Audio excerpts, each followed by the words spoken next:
चलिए बच्चों स्टार्ट करते हैं हम लोग क्लास को। जैसा कि हम लोग जानते हैं कि कल हम लोगों ने पहला चैप्टर इंडिया का इंडियन ज्योग्राफी का फर्स्ट चैप्टर जो है वो स्टार्ट किया था, कंप्लीट नहीं किया था, स्टार्ट किया था, ठीक है ना। आज हम लोगों को पढ़ना है वाटर बॉडी। ठीक है, आज हम लोग क्या पढ़ेंगे बच्चों? Water body. वाटर बॉडी की बात करेंगे। इसका मतलब क्या होता है? Coastal states. जो पहला ही क्वेश्चन मेरा आपसे है कि how many coastal states are in India. Bharat में कुल कितने तटीय राज्य हैं? How many coastal states are India, फटाफट जवाब देंगे। भारत में कुल कितने कोस्टल राज्य हैं? भारत में कुल कितने कोस्टल राज्य हैं? मैं आपको बता दूं बच्चों, 9 तो कोस्टल राज्य हैं और 4 कोस्टल यूटीज हैं, ठीक है ना। तो देखो बच्चों, 9 तो कोस्टल राज्य हैं और 4 कोस्टल यूटीज हैं। तो कितनी हो गई टोटल? आंसर है 13। कितनी है? 13। तो फटाफट लिखेंगे अंडमान निकोबार। तो अंडमान निकोबार सबसे बड़ा कोस्टल क्षेत्र आएगा। नंबर 2 पे करोगे तुम लोग गुजरात। नंबर 3 पे करेंगे आप लोग आंध्र प्रदेश। नोट डाउन करते जाओगे बच्चों। तो क्वेश्चन पहला पूछेगा से आपसे कि हाउ मेनी कोस्टल स्टेट्स या फिर यूटीज आर इन इंडिया। तो बच्चों भारत में कुल 9 कोस्टल राज्य हैं और 4 कोस्टल यूटीज है। मतलब टोटल कितने हो गए? 9 + 4 = 13, ठीक है ना। 9 + 4 = 13। तो फटाफट लिखेंगे 13। पहले नंबर पे लिखेंगे बेटा अंडमान निकोबार। नंबर 2 पे लिख लेंगे गुजरात। नंबर 3 पे लिखेंगे महाराष्ट्र। ठीक है, 3 पे लिखेंगे महाराष्ट्र। 4 पे लिखेंगे तमिलनाडु। 5 पे लिखेंगे महाराष्ट्र, सॉरी, 4 पे लिखेंगे तमिलनाडु, 5 पे महाराष्ट्र। 6 पर आएगा केरल। क्या आएगा 6 पर? केरला। 7 पे आ जाएगा बच्चों ओडिशा। तो फिर से देखेंगे अंडमान निकोबार, गुजरात, आंध्र प्रदेश, तमिलनाडु, महाराष्ट्र, केरल और उड़ीसा। उड़ीसा के बाद 8वें नंबर पे कर्नाटक, 9वें नंबर पे है वेस्ट बंगाल। ये करेंगे कर्नाटका। नंबर 9 पे करेंगे वेस्ट बंगाल। ठीक है, वेस्ट बंगाल की राजधानी कोलकाता। उसके बाद आएगा बेटा लक्षद्वीप। लक्षद्वीप। फिर आ जाएगा आपका गोवा। गोवा जिसकी राजधानी क्या है? पणजी। उसके बाद आएंगे पुडुचेरी।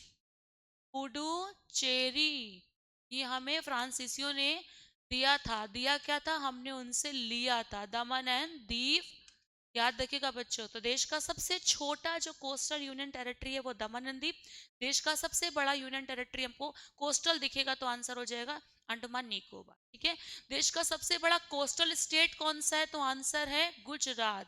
लिख लीजिएगा, देश का सबसे बड़ा, आंसर है बिगेस्ट कोस्टल स्टेट। देश का सबसे बड़ा कोस्टल राज्य कौन सा है? तो आंसर है गुजरात। गुजरात देश का सबसे बड़ा कोस्टल राज्य है। और देश का सबसे छोटा कोस्टल राज्य कौन सा है? तो आंसर है गोवा। ठीक है ना, स्मॉलेस्ट कोस्टल स्टेट। तो देश का सबसे छोटा कोस्टल स्टेट कौन सा है? Smallest coastal state of India Goa. Biggest coastal state of India, answer है गुजरात। ठीक है, आगे करिए। जरा बात करते हैं बेटा भारत के प्रमुख चैनल की। प्रमुख चैनल हिंदी में बोलेंगे जल डमरू मध्य की। जल डमरू मध्य की, ठीक है ना, जल डमरू मध्य की। या फिर इसको बोलते हैं बेटा वाटर स्ट्रेट। वाटर स्ट्रेट, ठीक है ना। नंबर 1 पे आओगे बेटा 8 डिग्री चैनल।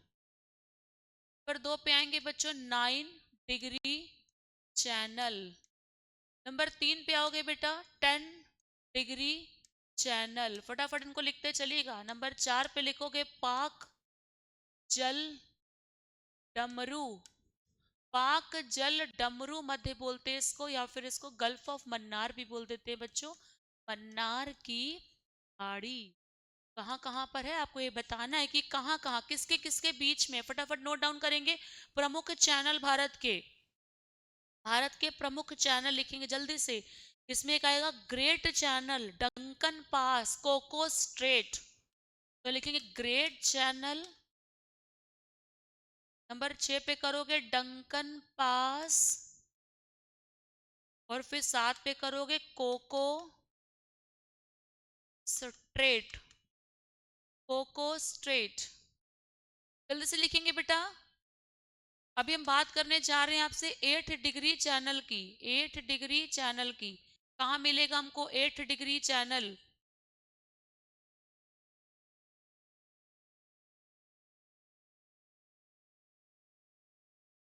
जल्दी से देखेंगे 8 डिग्री चैनल, तो मालदीव और मिनी कॉय के बीच में है 8 डिग्री चैनल, ठीक है ना। मालदीव और मिनी कॉय। ये मिनी कॉय कहाँ पर है? मिनी कॉय बेटा लक्षद्वीप का एक क्षेत्र है छोटा सा, लक्षद्वीप में भारत का है, मतलब कि तो 8 डिग्री चैनल मालदीव और भारत को कनेक्ट करता है, समझिए बात को। 8 डिग्री चैनल जो है वो भारत को और मालदीव्स को, ठीक है ना, इंडिया को और मालदीव्स को कनेक्ट करता है। यहाँ पे मालदीव्स है, तो यहाँ पे हमारा लक्षद्वीप है, लक्षद्वीप का लास्ट पॉइंट है मिनी कॉय, तो मालदीव और मिनी कॉय को कनेक्ट कर रहा है 8 डिग्री चैनल। फटाफट लिखेंगे 9 डिग्री चैनल, लक्षद्वीप और मिनी कॉय, सीधे सीधे बोल रहे हैं वो, लक्षद्वीप और मिनी कॉय को कनेक्ट करेगा। मिनी कॉय लक्षद्वीप और मिनी कॉय को। 10 डिग्री चैनल मोस्ट इंपॉर्टेंट है बेटा। 10 डिग्री चैनल किसको कनेक्ट करता है? देन आंसर क्या हो जाएगा? ग्रेट अंडमान निकोबार को कनेक्ट करता है। वेरी गुड, लेकिन इसका सही जवाब क्या हो जाएगा? ग्रेट निकोबार नहीं, great Andaman, little Andaman. Okay okay okay, याद आ रहा है मुझे, लिटिल अंडमान। देखिएगा लिटिल, लिटिल अंडमान और बेटा कार निकोबार, लिटिल अंडमान और कार निकोबार, ठीक है ना, लिटिल अंडमान और car Nicobar. Gulf of Mannar की बात करें या पाक वाटर स्टेट की बात करेंगे, तो इंडिया, इंडिया और श्रीलंका के बीच में है गल्फ ऑफ मन्नार पाक वाटर स्टेट। ये फटाफट नोट डाउन करेंगे। उसके बाद करेंगे ग्रेट चैनल, ये सुमात्रा आइलैंड और ग्रेट निकोबार के बीच में है, ठीक है ना। सुमात्रा, सुमात्रा आइलैंड और बेटा ग्रेट निकोबार के बीच में है, सुमात्रा आइलैंड और ग्रेट निकोबार के बीच में है। उसके बाद है डंकन पास, साउथ अंडमान, लघु अंडमान, तो डंकन पास किसके बीच में है? लिख लीजिएगा साउथ अंडमान, और क्या आ जाएगा? लिटिल अंडमान। हाँ, लघु अंडमान को हिंदी में कहेंगे लघु अंडमान, इंग्लिश में कहेंगे little Andaman, little Andaman, little Andaman. फटाफट नोट करेंगे। और लास्ट में हो जाएगा कोको स्ट्रेट, म्यांमार को नॉर्थ अंडमान से जोड़ता है। कोको स्ट्रेट लास्ट में मैं इधर लिख रही हूं, म्यांमार को, म्यांमार को अंडमान से जोड़ती है कोको स्ट्रेट, ठीक है। आगे बढ़ेंगे जल्दी से। ग्रेट चैनल्स की बात हो रही है, ये जो भारत को कहीं ना कहीं से कनेक्ट कर रहा है चैनल। फटाफट लिखेंगे जल्दी जल्दी से चैनल, तो नंबर 1 पे लिखा हुआ है आपके सामने, नंबर 1 पर लिखा 8 डिग्री चैनल, नंबर 2 पे लिखा 9 डिग्री चैनल, 10 वाला चैनल जो बहुत इंपॉर्टेंट है 10 डिग्री चैनल लिटिल अंडमान और कार निकोबार के बीच में है। उसके बाद के पाक वाटर स्टेट यानी कि गल्फ ऑफ मन्नार इंडिया और श्रीलंका को कनेक्ट करती है, अलग करती है। ग्रेट चैनल आ जाएगा आपका सुमात्रा और ग्रेट निकोबार के बीच। डंकन पास आएगा आपका साउथ अंडमान और लिटिल अंडमान के बीच, और कोको स्टेट आ जाएगा बेटा म्यांमार और अंडमान के बीच में। क्लियर है? क्लियर है? हाँ कि ना लिख रहे हैं आप लोग? जल्दी से आगे बढ़ेंगे। चलिए, भारत की अभी वो बॉडी की बात हो रही है ना, हिंदुस्तान के स्ट्रक्चर को देख रहे हैं, तो भारत के 5 बड़े जिले, 5 बिगेस्ट डिस्ट्रिक्ट, भारत के 5 बड़े जिले अकॉर्डिंग टू एरिया, मतलब कि एरिया वाइज की बात करेंगे बेटा, तो भारत के 5 बड़े जिले एरिया वाइज के अकॉर्डिंग बात करेंगे, तो नंबर 1 पे आ रहा है कच्छ डिस्ट्रिक्ट। कहां पर है कच्छ जिला? तो आंसर है गुजरात में। नोट डाउन करेंगे। भारत के 5 बड़े जिले क्षेत्रफल के अनुसार अकॉर्डिंग टू एरिया, भारत के 5 सबसे बड़े जिलों की बात हो रही है। नंबर 1 पे लिखोगे कच्छ, उसके बाद है लेह, नंबर 2 पे आ जाएगा लेह, नंबर 3 पे आ जाएगा बच्चों जैसलमेर।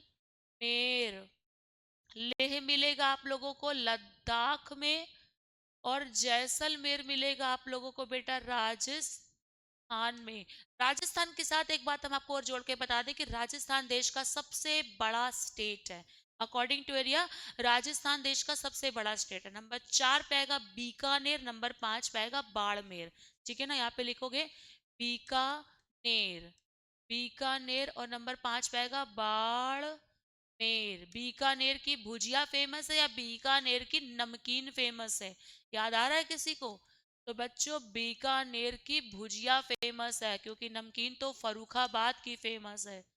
ठीक है, राजस्थान, ये तीनों स्टेट मिलेंगे आपको राजस्थान। तो भारत के 5 बड़े जिले according to area, area wise बात करेंगे तो भारत के 5 बड़े जिले ये हैं। और आपको कल की बात तो याद ही होगी, भारत के 5 बड़े राज्य, 5 बिगेस्ट स्टेट। 5 बिगेस्ट स्टेट भी बात करेंगे तो बच्चों एरिया वाइज की बात कर रहे हैं। भारत के 5 बड़े राज्य कल पढ़ चुके हम लोग। नंबर 1 पे राजस्थान, नंबर 2 पे एमपी, नंबर 3 पे महाराष्ट्र, 4 पे यूपी, 5 पे गुजरात। ठीक है, तो लिखेंगे नंबर 1 पर राजस्थान, राजधानी जयपुर। नंबर 2 पे मध्य प्रदेश, राजधानी भोपाल। नंबर 3 पे आ जाएगा तो महाराष्ट्र की राजधानी मुंबई। 4 पे आ जाएगा हमारा प्यारा उत्तर प्रदेश। और ये रहा 5वें नंबर पे गुजरात। ठीक है ना, हिंदुस्तान का 5वां सबसे बड़ा राज्य कौन सा है? तो आंसर है गुजरात। नोट डाउन करें बच्चों जल्दी जल्दी से, गुजरात देश का सबसे बड़ा राज्य है। ठीक है ना, अब बात आ जाती है भारत के 5 बड़े राज्य अकॉर्डिंग टू पॉपुलेशन। तो यहाँ पे मैं फिर वही बात लिख रही हूं, बिगेस्ट स्टेट पॉपुलेशन वाइज। अब बात बेटा हो रही है भारत के 5 बड़े राज्य पॉपुलेशन वाइज। ठीक है, जनसंख्या के अनुसार देश का सबसे बड़ा राज्य कौन सा है? तो हम सभी को पता होता है देश का सबसे बड़ा राज्य जनसंख्या में कोई और नहीं है, उत्तर प्रदेश है। मैं आपको बता दूं, यूपी के लिए कहा जाता है कि यूपी को अगर एक देश बना दिया जाए तो यूपी दुनिया का 5वां सबसे बड़ा देश हो जाएगा। बात समझ रहे हैं? यूपी को अगर हम एक देश बना दे तो दुनिया का 5वां सबसे बड़ा देश हो जाएगा उत्तर प्रदेश। मतलब कि मतलब कि दुनिया का 5वां सबसे बड़ा देश वर्तमान में ब्राजील है, लेकिन अगर हम यूपी को एक कंट्री के रूप में काउंट करें तो ब्राजील नंबर 6 पे आ जाएगा, यूपी नंबर 5 पे आ जाएगा। ठीक है, यूपी नंबर 1 पे उत्तर प्रदेश है, नंबर 2 पे जनसंख्या के लिहाज से महाराष्ट्र है, नंबर 3 पे यूपी का पड़ोसी राज्य बिहार है, नंबर 4 पे वेस्ट बंगाल है। ठीक है ना, चूंकि ये आंकड़ा हम आपको 2011 के सेंसस से बता रहे हैं बेटा। ठीक है, आज की बात तो है लेकिन 2011 के सेंसस को बताएं तो बेटा उस समय तक आंध्र प्रदेश एक अलग राज्य नहीं बना था। ठीक है ना, सॉरी, उस समय आंध्र प्रदेश से सेपरेट होके तेलंगाना एक अलग स्टेट नहीं बना था। इसलिए 2011 के सेंसस के अनुसार भारत का सबसे बड़ा राज्य अकॉर्डिंग टू पॉपुलेशन ये डेटा चलेगा उत्तर प्रदेश, महाराष्ट्र, बिहार, वेस्ट बंगाल। और बच्चों यहाँ पे लगेगा आंध्र प्रदेश, आंध्र प्रदेश। लेकिन आज नए डेटा के अनुसार आंध्र प्रदेश से तेलंगाना को सेपरेट किया जा चुका है, इसलिए भारत का 5वां सबसे बड़ा राज्य काउंट हो रहा है Madhya Pradesh. According to population की बात कर रहे हैं तो मध्य प्रदेश हो जाएगा। ठीक है ना, अब हम बात करते हैं कि यूपी में भारत की कितने परसेंट पॉपुलेशन रहती है। जैसा कि हम सभी जान रहे हैं कि यूपी में भारत की सबसे अधिक जनसंख्या तो रहती है, ठीक है जी, लेकिन कितने परसेंट जनसंख्या रहती है? तो यूपी में भारत की 16.5% जनसंख्या रहती है। नोट डाउन करेंगे 16.5%। फिर महाराष्ट्र में रहती है 9.2%, 9.2% जनसंख्या रहती है। बिहार की बात करेंगे तो बेटा, तो बिहार में रहती है 8 6%। बिहार में रहती है 8.6% जनसंख्या, ठीक है ना। वेस्ट बंगाल में रहती है बच्चों 7.5% की जनसंख्या। और बेटा आंध्र प्रदेश में जनसंख्या थी 6.9%। फटाफट नोट डाउन करेंगे। भारत में सबसे अधिक जनसंख्या वाले ये 5 राज्य हैं, उत्तर प्रदेश, महाराष्ट्र, बिहार, वेस्ट बंगाल और आंध्र प्रदेश। यूपी की जनसंख्या देश की सबसे बड़ी जनसंख्या यानी उत्तर प्रदेश देश में सबसे अधिक आबादी वाला राज्य है। यहाँ यूपी में भारत की 16.5% आबादी रहती है। भारत में दुनिया की 17.5% आबादी रहती है, ठीक है ना। चलिए आगे बढ़ जाते हैं, जल्दी से इसको नोट डाउन करिएगा ताकि हम लोग आगे बढ़े। छोटी छोटी सी चीजें हम लोगों के पास में, ठीक है, छोटी छोटी सी चीजें हैं। खैर अब चूंकि हम लोगों को पहला क्लास होगा, ये फर्स्ट क्लास हमारा चल रहा है ये, तो हम लोग बस इंट्रोडक्शन ले रहे हैं। अब हम लोग बात करते हैं नगरीकरण की, अर्बनाइजेशन की। अब हम अर्बन एरियाज की बात करते हैं। तो बच्चों आपको ये बता दें कि जहां पर भी 10 लाख से प्लस लोग रहते हैं, मतलब समझ रहे हैं, मिलियन प्लस लोग अगर रहते हैं तो उस क्षेत्र को हम लोग महानगर बताते हैं। 10 लाख प्लस जनसंख्या का मतलब हो जाता है महानगर, ठीक है ना। मिलियन सिटीज बोलते हैं। So how many million cities in India? How many million cities in India? So answer है there are 53। There are 53 cities. Bharat में कुल कितने ऐसे शहर हैं जिनको हम लोग क्या कह सकते हैं? महानगर कह सकते हैं। महानगर का मतलब है 10 लाखी जनसंख्या, 10 लाखी प्लस लोग, मतलब 10 लाख से प्लस लोग जो रहते हैं वो भारत में 53 लोग हैं। अच्छा एक बात बताइए, अगर कोई एक शहर है, मान लेते हैं यहाँ 53 जो शहर है, अगर उसमें 10 लाख से ज्यादा लोग रहते हैं तो बेटा वो 11 लाख भी रहते हैं, वो 12 लाख वाले भी आएंगे इसी में, वो 40 लाख वाले भी आएंगे, वो 70 लाख वाले भी आएंगे, वो 90 लाख वाले भी आएंगे और वो 1 करोड़ वाले भी आएंगे। समझ रहे बात को? तो क्वेश्चन अगर आता है कि 10 लाख वाले भारत में कुल कितने शहर हैं, तो आंसर है 53। इन्हीं में से कुछ ऐसे शहर भी हैं जिनकी पॉपुलेशन 40 लाख से ज्यादा है, तो वो कितनी है? 9 ऐसे शहर हैं बेटा, 9 ऐसी सिटीज हैं जिनकी जनसंख्या 40 लाख प्लस पर है। इन्हीं में से तो होंगे वो।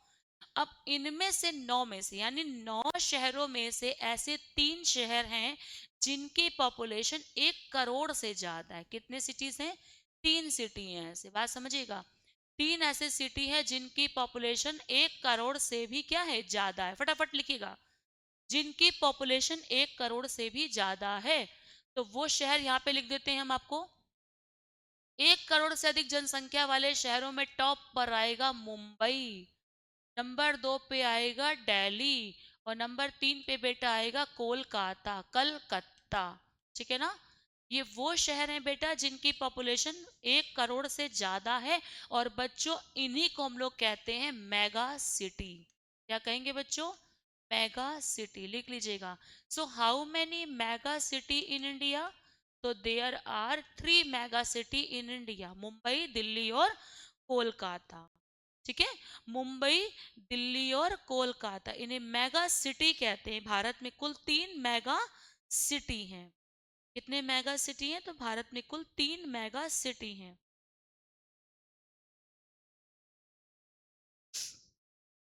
आगे बढ़े, आगे बढ़ते हैं, हिंदुस्तान के थोड़े से और भौगोलिक क्षेत्रफल को देखकर याद करते हैं कि भारत में कुल ऐसे कितने क्षेत्र हैं जो स्ट्रैटेजिक महत्व के हैं। स्ट्रैटेजिक महत्व का मतलब होता है भारत में कुल कितने ऐसे क्षेत्र हैं जो सामरिक महत्व से महत्वपूर्ण है। सामरिक महत्व से, तो लिखिएगा भारत का सामरिक महत्व। नेक्स्ट करिएगा, भारत का सामरिक महत्व, भारत का सामरिक महत्व, स्ट्रेटजिक इंपॉर्टेंस ऑफ इंडिया। फटाफट नोट डाउन करेंगे ताकि हम लोग आराम आराम से हेडिंग लिख लिख के समझेंगे थोड़ा सा। स्ट्रैटेजिक महत्व भारत का, ठीक है। Strategic importance of India, STRATEGIC GIC, strategic importance of India. अब इसमें क्या करना है, हमको पता होना चाहिए कि जो भारत है, जैसे आप देखो भारत जो है वो, इसके सराउंडिंग कौन कौन से क्षेत्र हैं। अगर आप भारत को ध्यान से देख रहे हो तो भारत के सराउंडिंग आप देखिएगा इंडियन, हिंद महासागर है बेटा, पैसिफिक ओशियन भी है, कर देते हैं इसको, लिखेंगे इंडिया। इंडिया के सराउंडिंग पहले तो देखते हैं हमारा भारत है कहाँ पर। तो अगर जहां पर होगा, जैसे कि अगर हम स्ट्रैटेजिक महत्व की बात करते हैं तो भारत और ब्राजील का कोई लेना देना नहीं हो सकता है, क्योंकि हमारी उससे बाउंड्री टच नहीं हो रही है ना। तो हमको देखना है कि हमारे स्ट्रैटेजिक इंपॉर्टेंस में कौन कौन से देश, कौन कौन से क्षेत्र हमसे टच हो सकते हैं। उससे पहले हमें पता होना चाहिए कि इंडिया के सराउंडिंग क्या क्या है। तो अगर हम महासागरों की बात करते हैं तो क्या मिलेगा आपको, इंडियन ओशियन, यस और नो। तो बिल्कुल सही है। अगर हम इधर की तरफ यानी कि भारत के पश्चिम की तरफ बात करते हैं तो हमें पता होना चाहिए कि कॉन्टिनेंट में हमारे पश्चिम में एक देश, एक महादेश या फिर एक महाद्वीप लगा है जिसको हम कहते हैं अफ्रीका। हिंदुस्तान की बाउंड्री बेटा टच करती है यूरोप से भी, ठीक है ना, यूरोप से, टर्की वाले लैंड से हम अगर देखेंगे तो यूरोप से भी टच कहीं ना कहीं से हम लोग कर रहे हैं। उसके बाद अगर ध्यान से देखोगे तो एक समय पर कभी ना कभी ऑस्ट्रेलिया का लैंड भी हमारा हिस्सा रह चुका है, ऑस्ट्रेलिया। पड़ोसी देशों की बात करेंगे तो हमारे देश को टच करने वाले 7 देश भी हैं जिसके बारे में हम कल ही चर्चा कर चुके हैं। इसमें हमको नंबर 1 पर कौन देखना है, बांग्लादेश। बांग्लादेश 1971 में बना था बांग्लादेश। एक मिलेगा हमें चाइना, तीसरा मिलेगा हमें पाकिस्तान, चौथा मिलेगा नेपाल। तो ये रहा पाकिस्तान, ये रहा नेपाल।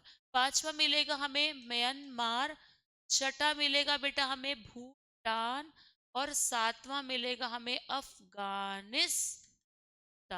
याद आ रहा है आपको, फटाफट नोट डाउन करिएगा। स्ट्रैटेजिक महत्व देखने जा रहे हैं हम लोग हिंदुस्तान का, ठीक है ना। भारत का अंडमान निकोबार भी व्यापारिक दृष्टि से बड़ा महत्वपूर्ण है, ठीक है। भारत साउथ चाइना सागर का एक अंग बना हुआ है। तो अगर हम अंडमान निकोबार की बात करेंगे तो ये बहुत बहुत बहुत इंपॉर्टेंट आ रहा है। सबसे पहले हमको भारत और भारत के स्ट्रैटेजिक इंपॉर्टेंस को देखने के लिए सबसे पहले हमें इंडिया के साथ अगर किसी को उठाना है तो नंबर 1 पर रहता है पाकिस्तान। तो हेडिंग लिखेंगे इंडिया पाकिस्तान।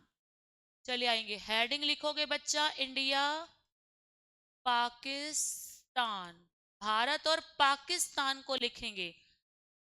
आइए देखते हैं हमारे और पाकिस्तान के बीच में किन किन बातों को इश्यूज लेके चल रहे हैं। स्ट्रैटेजिक महत्व का मतलब होता है हमारे और आपके बीच में कौन कौन से बातों को लेकर इशू चल रहा है, ठीक है ना। वो सही भी हो सकता है, वो गलत भी हो सकता है, वो तो फिर वक्त फैसला करेगा। जो सही है वो सही रहेगा, लेकिन कौन कौन से भारत और पाकिस्तान के मुद्दे हैं जिन पर हम लोग बातचीत कर रहे होते हैं। कभी हम डिसएग्री तो कभी वो डिसएग्री हो जाते हैं। सबसे पहला हमारा मुद्दा होता है कश्मीर मुद्दा। हम सभी को पता होगा कश्मीर मुद्दा एक लंबे समय से चला आ रहा है। कश्मीर मुद्दा भारत।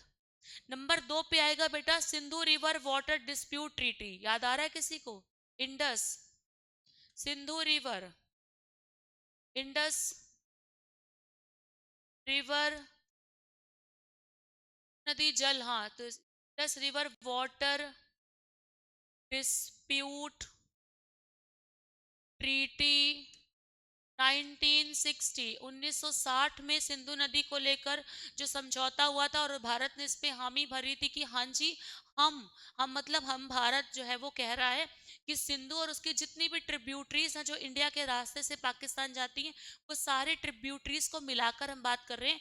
भारत उसमें से केवल 20% पानी का ही यूज करेगा, ठीक है। ये समझौता हुआ था हमारे और पाकिस्तान के बीच में। हम इस पर केवल और केवल 20% पानी क्या करेंगे, यूज करेंगे। तीसरा मुद्दा तो कभी समझ ही नहीं आता है कि कब ये सॉल्व होगा। कौन सा वो दिन आएगा जब आतंकवाद का मुद्दा सॉल्व हो जाए। भारत और पाकिस्तान के बीच में एक बहुत बड़ा मुद्दा है आतंकवाद का। साल पहले की ही बात है, हम सभी लोग जान रहे होते हैं कि पाकिस्तान से जो 10 जो आतंकवादी हैं वो भारत में मुंबई के रास्ते से एंटर हुए थे, जिनसे लोगों ने ताज होटल्स को घेर लिया था और काफी बेगुनाह भारतीय मारे गए थे। जैसे 9 जो पाकिस्तानी आतंकवादी थे, उनको तो हमने मार गिराया था, लेकिन एक को हमने जो है वो जीवित जो है पकड़ लिया था। उसका नाम था कसाब, आमिर अजमल कसाब, जिसको बाद में फिर फांसी दी गई थी, याद आ ही रहा होगा आपको। तो वो आज की कोई नई बात नहीं है, बहुत सारे ऐसे मुद्दे हमारे और पाकिस्तान के बीच में जो आतंकवाद से शुरू हो रहे वहीं पे खत्म ही हो रहे। समझ नहीं आता है कौन सी भाषा समझ पाएंगे। चौथा मुद्दा हमारे और पाकिस्तान के बीच में चल रहा है सर क्रीक विवाद। लिखिए इसको, सर क्रीक विवाद। क्या है ये सर क्रीक विवाद? सर क्रीक एक क्षेत्र है बेटा जो भारत और पाकिस्तान के बीच में एक ज्वारीय क्षेत्र है, ठीक है ना। हम आपको बता दें, सर क्रीक एक क्षेत्र है जो कि गुजरात के बेटा कच्छ में है, ठीक है ना। गुजरात के कच्छ में है ये सर क्रीक क्षेत्र, एक ज्वारीय क्षेत्र है। भारत और पाकिस्तान के बीच में एक प्राकृतिक सीमा बनाता है, एक नेचुरल बाउंड्री बनाता है। मैं आपको बता दूं, नेचुरल बाउंड्री बनाएगा भारत और पाकिस्तान के बीच में, बिटवीन इंडिया एंड पाकिस्तान। इसी बात का बहुत गहरा मुद्दा है कि पाकिस्तान जो है वो कच्छ के काफी क्षेत्रों को अपने देश का मानता है और हम कच्छ को अपने देश का मानते हैं, ठीक है। तो हमारे और पाकिस्तान के बीच में एक बहुत बड़ा बवाल मचा हुआ है इस क्षेत्र को लेकर। चलिए फटाफट नोट डाउन करेंगे और अदर बातें लिख लेंगे जो कभी कभी किसी ना किसी बात को लेकर, मतलब जो तत्काल मैटर कभी होते हैं ना, कुछ किसी बात को लेकर, कभी कभी व्यापार को लेकर, तो कभी किसी और किसी बात को लेकर भारत और पाकिस्तान के मुद्दे गरमाए रहते, कभी क्रिकेट को लेकर, कभी किसी बिजनेस को लेकर। तो यहाँ पे अदर लिख लेंगे, ठीक है ना, इंडिया और पाकिस्तान। तो फिर से देख लेंगे कश्मीर मुद्दा। हमको पता होना चाहिए 1947 में कश्मीर के जो महाराजा थे, महाराजा हरि सिंह, ठीक है, कश्मीर के जो महाराजा थे, महाराजा हरि सिंह ने, उन्होंने विलय पत्र पे साइन भी कर लिए थे। लेकिन उसके बावजूद भी आज भी कश्मीर का बहुत सारा ऐसा हिस्सा है जो जो पाकिस्तान कहता है कि वो कश्मीर का हिस्सा पाकिस्तान का है, ठीक है, जिस पर हम सहमत नहीं होते हैं। तो कुछ क्षेत्र ऐसे हैं जिसको हम पीओके के नाम से भी जानते हैं, जो भारत और पाकिस्तान के बीच में काफी विवादित रहते हैं, ठीक है भाई।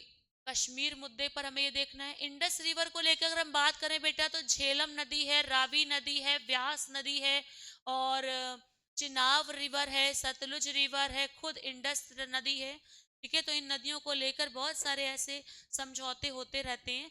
इसमें तो हमने बोला था कि हम सिर्फ 20% नदी का ही पानी यूज करेंगे। उसके बाद वर्ल्ड बैंक की मध्यस्थता से कुछ और भी हमारे और पाकिस्तान के बीच में समझौते हुए थे, जिसमें पाकिस्तान और भारत के बीच में उनकी आपसी रजामंदी से यह तय किया गया था कि ये 5-6 नदियों में से कुछ पर भारत प्रोजेक्ट लगाएगा, बाकी तो सब पाकिस्तान की है ये, लेकिन कुछ पर भारत प्रोजेक्ट लगाएगा, ठीक है ना। उन्हीं में से एक रिवर हमारे पास आई थी, चिनाब रिवर, जो हम प्रोजेक्ट लगा सकते हैं। आज भी हिंदुस्तान के बहुत सारे हाइड्रो पावर प्रोजेक्ट हम चिनाब नदी पर चला रहे हैं। इनमें से एक रिवर हमको, हालांकि झेलम तो हमें नदी नहीं मिली थी, लेकिन फिर भी आपको बता दें, तुलबुल प्रोजेक्ट हम लोग झेलम पर ही चला रहे हैं। इनमें से एक रिवर हमको मिल गई थी, रावी नदी, तो रंजीत सागर डैम हमने रावी नदी पर ही लगाया है। इनमें से एक नदी हमको मिल गई थी, सतलज नदी, तो भाखड़ा नंगल डैम हो गया, नाथपा झाकरी प्रोजेक्ट हो गया। बच्चों इतना ही नहीं, हिंदुस्तान की सबसे लंबी नहर इंदिरा गांधी कैनाल जो हो गई है, वो भी हमने इसी पर ही लगाई है, ठीक है ना। अभी हम आपको यहाँ पे लिखवा इसलिए नहीं रहे हैं क्योंकि जब आगे जाकर आपको रिवर का चैप्टर पढ़ाएंगे, इंडस वाली नदियों का चैप्टर पढ़ाएंगे, तो ये सारी चीजें आपको वहां बताएंगे, ठीक है ना।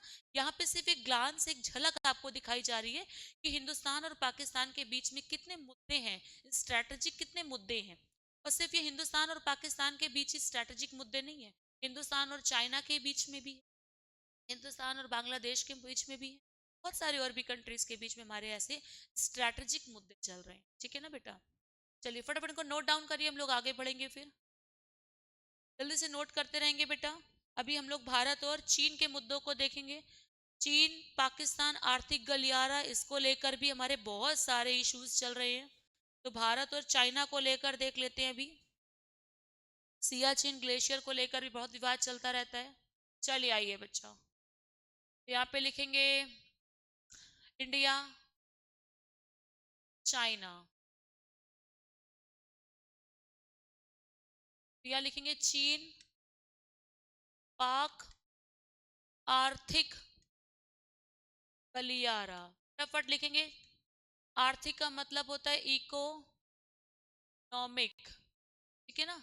तो भारत जो है, भारत के लिए एक बहुत बड़ा स्ट्रैटेजिक मुद्दा ये भी है कि चाइना और पाकिस्तान के बीच में जो एक इकोनॉमिक कॉरिडोर बन रहा है, ठीक है ना। तो ये बता दें, आपको इंग्लिश में लिखेंगे चाइना पाकिस्तान का पाक कर दीजिएगा, इकोनॉमिक कॉरिडोर, ठीक है ना। भारत को बहुत सारे इश्यूज हैं कि चाइना और पाकिस्तान जो है ना वो कुछ गलत तरीके से या अनैतिक तरीके से एक दूसरे के साथ में क्या कर रहे हैं, आर्थिक व्यापार को बढ़ावा दे रहे हैं। फॉर एग्जाम्पल के लिए यहाँ पे गलत का मतलब ये नहीं है कि हमको कोई गुस्सा आ रहा है, हम कुछ नाराज हो जाते हैं कि भारत नाराज हो रहा है कि पाकिस्तान और चाइना जो है वो व्यापार ना करे, ऐसा कुछ नहीं है। लेकिन जब चाइना ने, कुछ दिन पहले की बात है, जब चाइना ने अपनी इकोनॉमिक मदद देकर, मतलब आर्थिक मदद से पाकिस्तान में बेटा क्या बनवाया था, आप लोगों को याद होगा, ग्वादर। ग्वादर पोर्ट सभी को याद आ रहा है। तो ये जो ग्वादर बंदरगाह था ये पाकिस्तान में बंदरगाह है, लेकिन इसको बनवाने के लिए मदद कौन दे रहा है, तो दे रहा है चाइना। अब हमारे पड़ोसी देश को मदद कोई और अगर दे रहा है, कोई एक और पड़ोसी देश दे रहा है, इसका मतलब क्या होगा, कहीं ना कहीं से चाइना की जो नीति है वो रिंग ऑफ फायर की नीति तो है ही है कि वो हमको घेरता जा रहा है कि नहीं। तो कहीं ना कहीं वो पाकिस्तान को इकोनॉमिकली सपोर्ट कर रहा है जिससे भारत को नुकसान दिया जा सके, ठीक है ना। हालांकि इस प्रोजेक्ट के माध्यम से चीन की पहुंच जो है वो अफ्रीका और यूरोप तक आसान हो जाएगी। याद रखिएगा, मैं जो आपको बता रही हूँ ना ग्वादर बंदरगाह, इस ग्वादर बंदरगाह से बेटा चाइना को क्या फायदा है, चाइना का इंटेंशन क्या है, चाइना का लाभ, यानी चाइना का प्रॉफिट। तो आप सोच के देखो, हमारे ही पड़ोस से होते हुए चाइना जो है अफ्रीका और यूरोप तक पहुंच सकता है। तो चाइना क्या करेगा, अब पाकिस्तान के ग्वादर पोर्ट से क्या करेगा, ग्वादर पोर्ट से बेटा वो अफ्रीका और यूरोप तक आसानी से क्या कर सकता है, पहुंच सकता है। तो हिंदुस्तान को क्यों नहीं आपत्ति हो जाएगी ऐसी किसी भी हरकत से, ठीक है ना। उसके बाद चलेंगे बच्चों सियाचिन ग्लेशियर, ना मैटर लिखोगे, सियाचिन ग्लेशियर। जरा मुझे बताइए कोई याद करके, सियाचिन ग्लेशियर कहाँ पर है। तो मैंने आप लोगों को जब हिमालय पढ़ाया था, हिमालय, तो हिमालय में याद करिएगा सबसे ऊपर का जो हिमालय की ब्रांच थी, ट्रांस हिमालय, वहीं पर आप लोगों को मैंने पढ़ाया था, जितना मुझे याद आ रहा है, कौन सा था, काराकोरम, यस। हिमालय में एक क्षेत्र मैंने आपको पढ़ाया था, काराकोरम। उसी काराकोरम में आपको एक ग्लेशियर मिलेगा जिसका नाम है सियाचिन ग्लेशियर। नोट करते रहना साथ ही साथ, ऐसा नहीं कि सुनने में ही लगा दो सारा समय, ठीक है ना। सियाचिन ग्लेशियर जो है वो लद्दाख की काराकोरम श्रेणी में स्थित एक ग्लेशियर है, 72 मीटर लंबा है ये, याद रखिएगा 72 मीटर लंबा है ये, और है कहां पर, लद्दाख में। फटाफट नोट करोगे, 72 मीटर लंबा है, लद्दाख में है ये, ठीक है ना। बहुत ज्यादा डिस्प्यूटेड क्षेत्र है ये भी याद रखेंगे, बहुत सारा डिस्प्यूटेड क्षेत्र है। इसकी लंबाई जो है वो 5700 मीटर है समुद्र तल से। किसकी लंबाई, सियाचिन ग्लेशियर की लंबाई, देखिएगा सियाचिन ग्लेशियर की लंबाई जो है वो समुद्र के तल से 5700 मीटर है, ठीक है ना। समुद्र के तल से इसकी जो लंबाई है वो 5700 मीटर है, लंबाई कह रहे हैं, सॉरी, ऊंचाई है।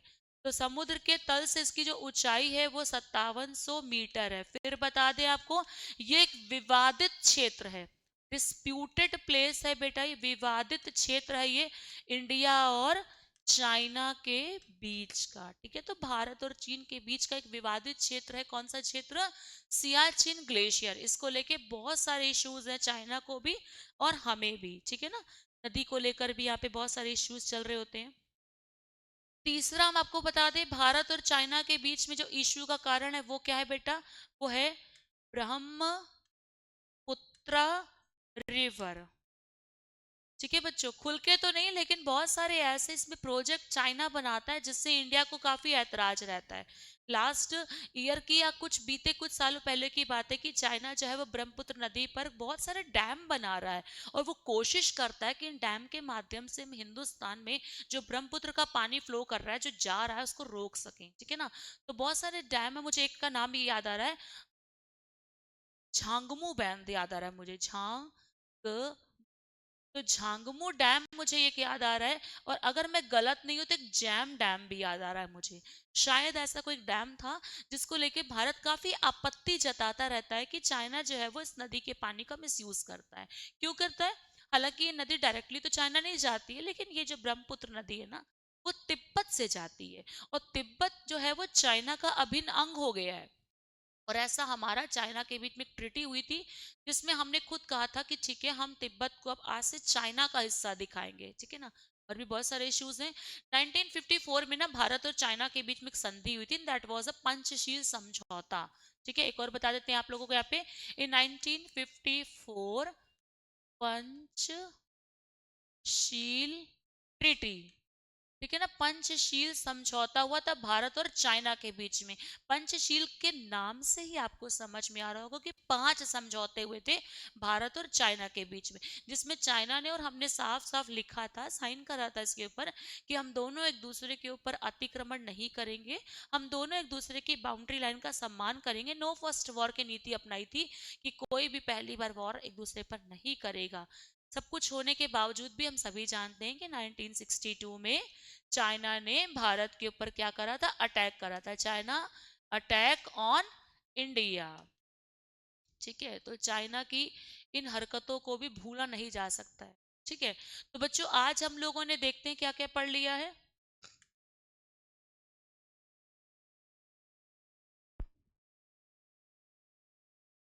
चलिए बच्चों, आज हम लोग देख रहे थे, आज हम लोगों ने पढ़ा है वाटर बॉडी कोस्टल स्टेट्स की बात कर लेते हैं। तो भारत में कुल 9 जो है वो कोस्टल स्टेट हैं और 4 जो है वो यूटीज हैं, ठीक है ना। तो फिर ये सारे के सारे राज्य लिखे हुए हैं, बाद में देख लीजिएगा, आप लोग लिख ही लिया होगा। ये सारे चैनल लिखे हैं जो भारत के प्रमुख चैनल हैं। आगे बढ़ते हैं। ये 5 डिस्ट्रिक्ट हैं बड़े आपके सामने, और ये 5 बड़े राज्य हैं। इधर सामने 5 बड़े राज्य वो हैं जो जनसंख्या के लिहाज से बड़े राज्य हैं। उसकी बात करते हैं नगरीकरण। तो भारत में 53 नगर हैं, 9 40 लाख वाले शहर हैं, और 3 1 करोड़ से अधिक वाले शहर हैं, जिनको हम मेगा सिटीज कहते हैं। आगे बढ़ते हैं। ये तो खैर सामरिक महत्व है, इसमें कुछ ऐसा नहीं है, लेकिन इसको देखेंगे इंडो और पाकिस्तान को। ठीक है, भारत और पाकिस्तान के विवाद के मुद्दे हमने देखे हैं। कई बार हम लोग बाउंड्रीज को लेके लड़ रहे हैं, तो कई बार कश्मीर को लेके लड़ रहे हैं। आतंकवाद एक बड़ा ही फेमस मुद्दा है हमारे बीच में। इंडिया और चाइना को लेकर ये सारे मुद्दे लिखे हैं।